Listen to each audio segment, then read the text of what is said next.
Champions டிராபியில வங்கதேசத்திற்கு எதிரான போட்டியில New Zealand அணி பவுலர் மிச்சல் பிரேஸ்வெல் குறைந்த ரன்களை விட்டுக் கொடுத்து 4 விக்கெட்டுகள் வீழ்த்தி அசத்தினர். பாகிஸ்தான்ல நடைபெற்று வரும் சாம்பியன்ஸ் டிராபி தொடர்ல நேற்று வங்கதேசம் மற்றும் நியூசிலாந்து அணிகள் மோதினாங்க. இந்த போட்டியில 10 ஓவர்கள் முழுமையா வீசிய மிச்சல் பிரேஸ்வெல் 26 ரன்களை மட்டுமே விட்டுக் கொடுத்து 4 முக்கிய விக்கெட்டுகளை வீழ்த்தினர். அவர் மொத்தமாக வீசிய 60 பந்துகள்ல 43 பந்துகள் டாட் பால்கள்.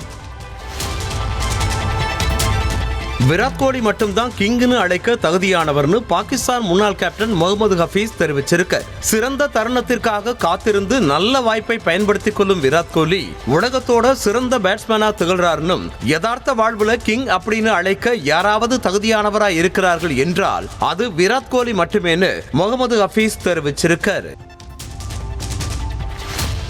உள்ளூர் போட்டிகளில் வீரர்கள் விளையாடுவதை கட்டாயமாக்கி இருக்கும் பிசிசிஐயோட முடிவை ஷிகர் தவான் வரவேற்றிருக்கார். ஆனா இந்த முடிவால வீரர்களோட பணிச்சுமை அதிகரிக்க கூடாது, அவங்களுக்கு போதிய நேரம் ஓய்வளிக்க வேண்டும்னு ஷிகர் தவான் தெரிவிச்சிருக்கார்.